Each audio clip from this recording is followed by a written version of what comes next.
This is a story about the guts that bring glory, why some succeed while others do poorly.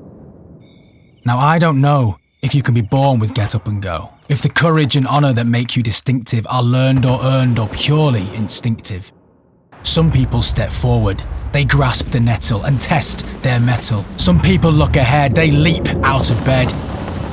Take the day by surprise, face a challenge and rise. Grab the bull by the horns, look it squarely in the eyes. Right now across the land, from the salt of the earth to the awfully grand, there's people doing stuff that they never planned, to lend a hand or take a stand. It feels good, they say, to blaze a trail, to try and fail, then try again and tell the tale. So I don't mean to be blunt, but there's a truth to confront. Some people are okay with okay, some put themselves in front. For me, the infantry is the forefront of the army. The likelihood is that the first ones in are always going to be the infantry. Every battalion, they're all good cap badges, just you still look at yourselves as standing out more. We're a large regiment, so we have that large pool from which to pick from.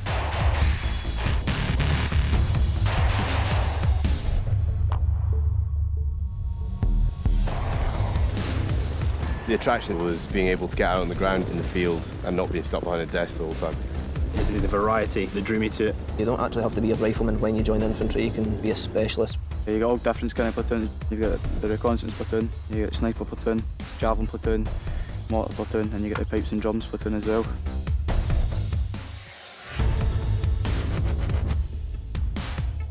We're training to go on operations later in the year. We run as many battle exercises as we can. All training is absolutely key, but this live training is really what sets us above the rest and makes sure we're absolutely ready.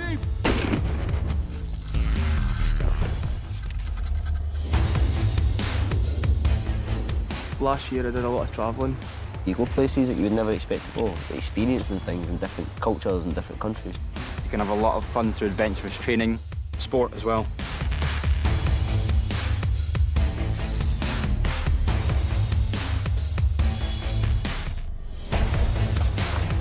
The two reserve battalions are linked with regular battalions. Our role is to support the regular battalions when they go on exercise and operations. The training, the fitness, we do everything the exact same. I think being in the Army Reserves really encouraged me to pursue a regular career, and I can't wait to do it full time.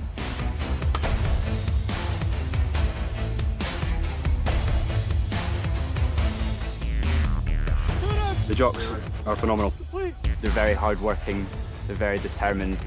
We have the best fighting soldiers with the proudest fighting heritage. It's a really great environment. The best bit is a cracking sense of humour. I think that's one of the key characteristics of the Scottish Regiment. Very proud to serve in a Scottish regiment. I couldn't see any other unit that I would rather be affiliated to and work for.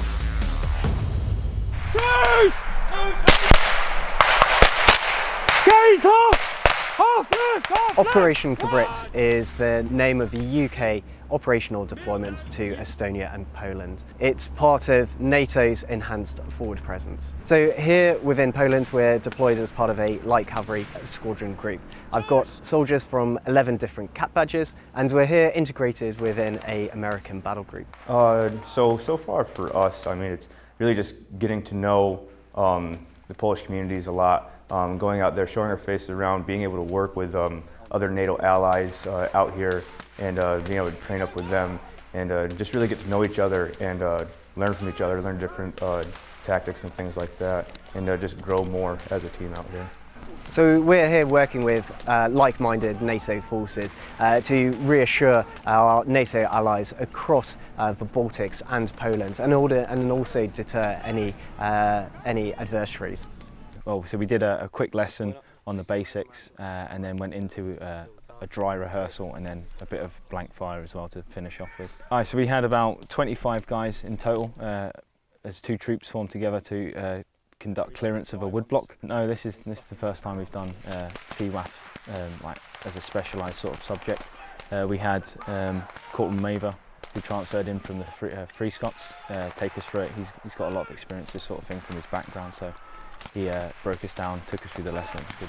We've got 95 soldiers from Lucas, which we've brought over to Poland, and for day-to-day duties which we're undertaking, we're training hard and we're working alongside our partnered NATO forces in order to understand how it is that they do their business and to see where opportunities we can identify.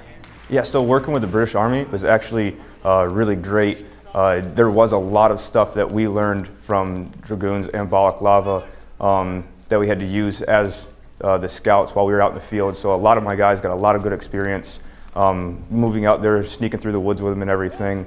And you know, we all traded around different tactics that we used, and it's actually made my platoon a lot better. Hopefully it's done the same for Dragoons and Balaclava. We've also got soldiers here from Romania and Croatia, and together it forms a unique opportunity in order to work and live alongside our NATO partners. And what can I say about the British soldiers is that they have a lot of energy and they are always optimistic. When the British soldiers come, they are like, okay guys, let's do this, come on, we can pass through challenges and we'll have as much energy as them because of that.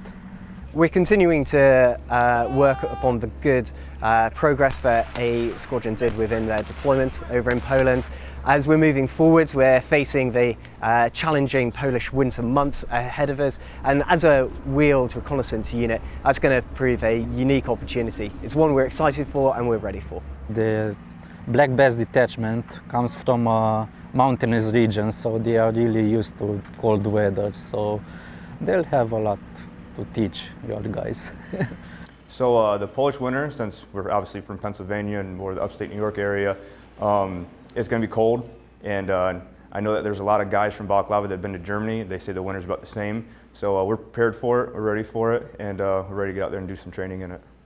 The work that we've done so far with the Americans, the Romanians and the Croatians, they've been very welcoming to us since we've arrived. We're identifying where it is that we can train with each other, and as well as the training, we're also exploring different parts of Poland, getting a good understanding of the country where we're going to be here for 6 months.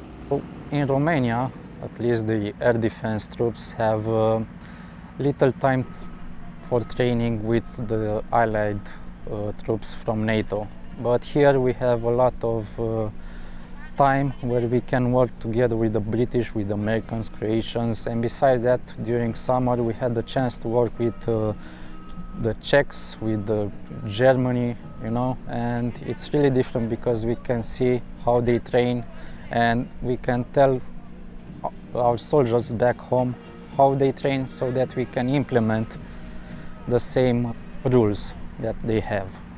It's actually really good, yeah. Really enjoying it. The tour's been good. Driving aspect of it is better than what I thought it would be.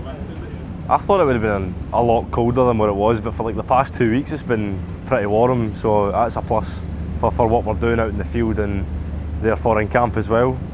The troop seem to be enjoying themselves. They're embracing all of the opportunities to get out onto the training area, and it's one that we're looking to take forward as we move on. It's our first exercise out whilst we've been on Cabrit. It's just a CT0. CT0 just Billy basic stuff to get some of the new guys that have come just before deployment, just to get them their first sort of like boots on the ground experience.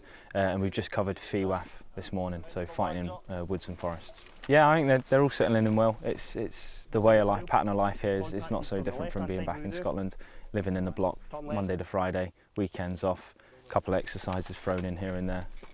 Even the terrain as well for the guys that have served in Germany is pretty much the same. Well, considering it was the first time for myself, first time for pretty much everyone here, it went well. The mechanics themselves are pretty simple, much like sort of red coats going through open field sort of thing, big line abreast, clearing through, but it's good. It's exhausting, lots of bounding, but it's good. Well, you know, during the last 6 months we learned a lot from your guys because they taught us some survival tips, you know. We had a 1 week survival exercise where your guys taught our guys how to hunt, how to prepare raw meat, how to build shelters, And this winter, probably the new detachment, the Black Bats, will have a lot to learn from them during the cold season.